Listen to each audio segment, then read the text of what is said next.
The twin flame journey is actually a beautiful journey, and it can be a very easy journey. Very simply speaking, your twin flame can trigger a lot of unresolved wounds or unresolved trauma that you haven't yet dealt with or you have suppressed. Hi everyone, welcome to Live One Essence. My name is Simmer, and on this channel I'm going to be talking about the twin flame journey, finding your life purpose, and manifesting the life of your dreams. And I actually love these topics because I remember when I was younger, I was like, oh, I wish I could have found somebody to talk about all this juicy stuff in a very practical way. And so during that time in 2017, when I was doing some deep digging, I actually wasn't able to find somebody who talked about this. So I was like, hey, you know what? Maybe I'm going to touch upon these topics today.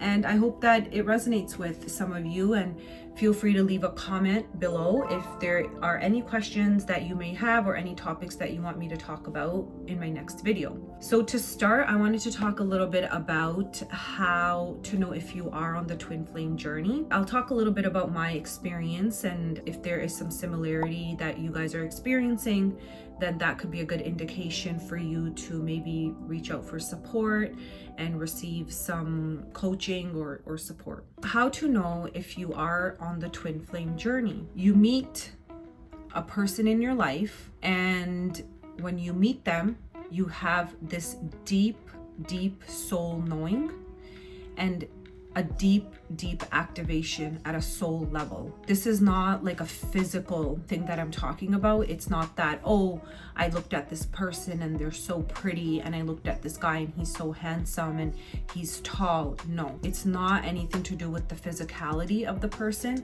It's to do with an inner knowing with your heart and your feelings, and you feel this connection, and it's not logical. It won't make sense to you. Because when you do meet your twin flame, they could be something that you never expected, or it could be something that's about them. So when you meet your twin flame, they are somebody that maybe you never expected that you wanted in a partner. For example, they could be a different religion than you. They could be a different age than you. They could be living across the world in a whole different country than you. Your logical mind is, going around the world thinking, okay, this is my checklist of the partner that I want. And then you meet this person, and all of a sudden you're like, oh my God, I have this connection with them, but they're so different than what's on my list. What is going on here? That's called feeling. That is your heart telling you that there is a connection here with this person. And if you have gone away from your twin flame, let's say you've met and then you have parted, but you still feel an energetic connection to them, that's your mirror soul. Okay, so what that means is, at a soul level, that is mirroring back to you all of the love, but all of the healing that also needs to take place. And that's why the twin flame journey can be quite triggering. There's a lot of stuff that gets thrown around the internet about twin flames being toxic, ungrounded, and a relationship that you'll never come into physical union with. I think all that stuff is going around the internet. So the twin flame journey is actually a beautiful journey, and it can be a very easy journey. Very simply speaking, your twin flame can trigger a lot of unresolved wounds or unresolved trauma that you haven't yet dealt with or you have suppressed. And they also do mirror back a lot of love, a lot of joy to you. As you heal, they mirror that back to you. And the reason why I say it's a beautiful journey is because it's a journey of going back to yourself. It's a journey of self-love. And that's something that we were never taught in school or in relationships, that, hey, if I love myself and I care for myself, then my partner and my twin flame is going to reflect that back to me. How beautiful. Like, that's so easy, right? And I don't have to try to control this person, or I don't have to beg this person or chase this person. Doesn't that feel good? Doesn't it feel good to be in a relationship where you don't have to do any of that, and all you have to do is go inward? And when you go inward, you're actually going back to yourself. You're going back into your feelings. And that's really the journey, to sum it up. That's why I think it's a beautiful journey. And I've been on the journey, a lot of self-love, a lot of self-care. I have changed so much. My inner world has changed so much. And yeah, I'm super, super grateful that I found the support that I needed through Twin Flame Universe. And I have the Teachings of Union by Jeff and Shilia. So that really helped me, because the Teachings of Union taught me how to have a relationship with God. And I always used to think that having a relationship with God meant that I have to go and meditate, and that I have to go and, go to like Asia and find like temples. But with the Teachings of Union, I realized that, hey, I can live my life, and I can incorporate that spirituality back into my life, which is going to be reflected in my divine counterpart or my twin flame. So it's actually such a blissful journey. So the second thing I wanted to talk about is, once you know that you're on the twin flame journey and you've met your twin flame, what do you do next, right? What do we do? You're triggered, or you're having all of these feelings coming up. You're starting to question your identity. You're starting to question your purpose, right? And that tends to happen a lot because God put us on earth for a reason, right? There's a higher purpose of why we came to earth. And it's not to work a 9-to-5 job, a miserable job, and be unhappy and just go through the motions of life. No, God wants us to be alive. God wants us to live each and every single day with love and abundance and fulfillment. So how do you do that, right? And like I said, it is a self-love journey. And self-love doesn't mean that go to get flowers for yourself, or you go to have a dinner with yourself. That's all nice and good. However, you have to feel your feelings, right? It's a feeling journey. So in society, and being a medical professional, I have seen this a lot, where people suppress their feelings and they suppress their emotions. When you suppress your feelings and you suppress your emotions, that can result in depression, okay? Depression is basically the suppression of emotion. And I have seen a lot of people, when they have depression, they're being prescribed a lot of medications to stay in that cycle. And depression is not anything bad. It's not anything scary. It's just something for you to look at and redirect. Why is this happening to me? Why am I going through this? And once you have that inner knowing, and once you have that awareness, then you can really start to change your life. So it's basically a feeling journey. It's feeling the joy, feeling the love, but also, sitting with the bad feeling that you may have, rather than pushing it down. Your soul wants to be free. Your soul wants to live. Your soul wants to be abundant. So that's really what is going to help you through the journey. And once again, getting in touch with a ascension coach is super, super helpful.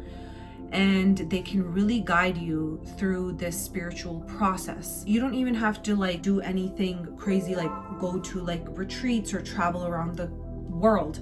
You can do it from home. It's over Zoom. Another thing that I wanted to talk about is what not to do on the twin flame journey, and in life in general, but especially for the twin flame journey. And if you have awakened, and if you have met your twin flame, you don't want to numb out emotionally. And I can't emphasize that enough, because I have personally done that for many years, and it became a snowball effect.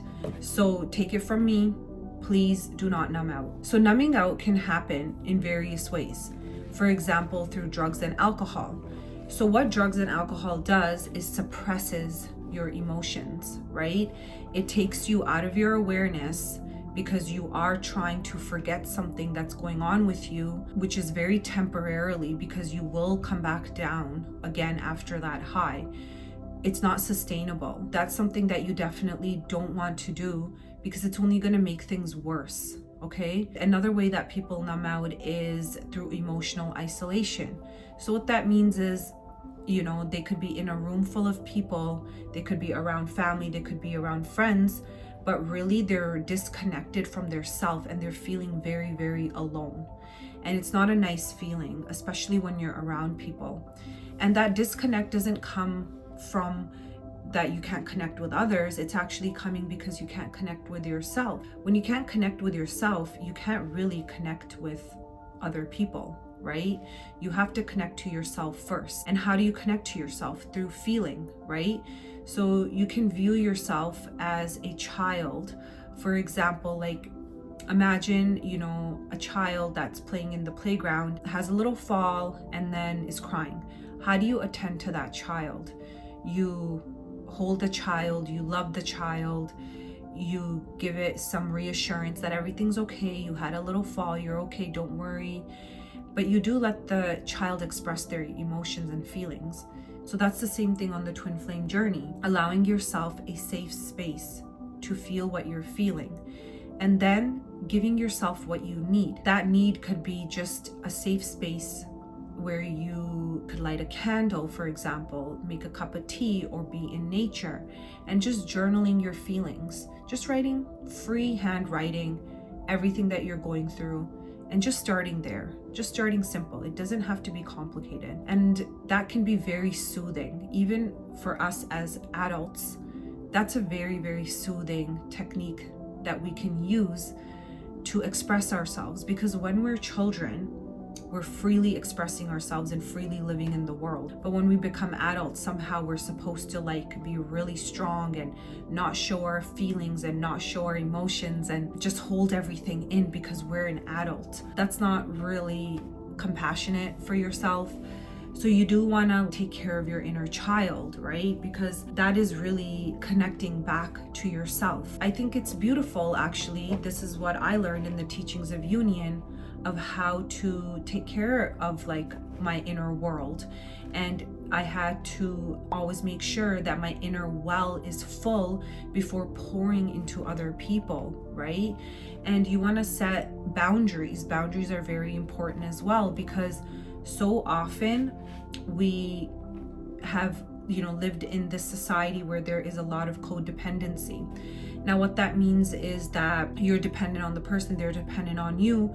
You project your issues onto your partner, and then your partner projects it back to you, and you're just in this really negative, toxic energy, kind of like codependency. So when you're in those type of dynamics, which can be, in your partnership or your workplace, it's really not healthy. What you want to do is ensure that your inner well and your inner emotional state is balanced and in a peaceful place. Okay, so you want to make sure that you're feeling at peace with the situations that are arising. Anything in a relationship that has come up, you want to act from a place of peace. You don't want to act from a place of unbalanced energy, because that's when you project onto others. And that's very, very important on the twin flame journey, because peace is love, right? Love is peace, peace is love, and God is peace, and God is peaceful, right?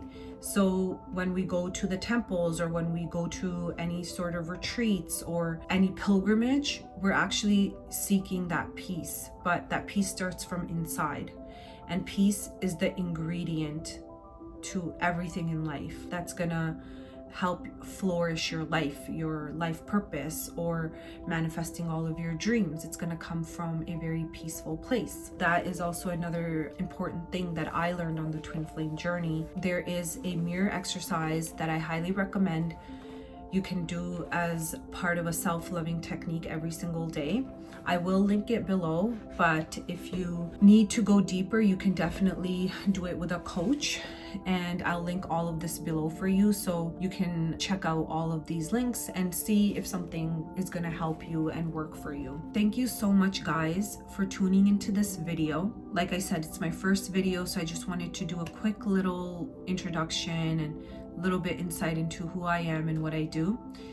And yeah, please feel free to comment below and let me know if there's anything that you want me to discuss in my next video. I'm gonna link everything for you guys below that can help support you on your journey. And I hope that you guys are having a great day, and I look forward to seeing you guys again in my next video.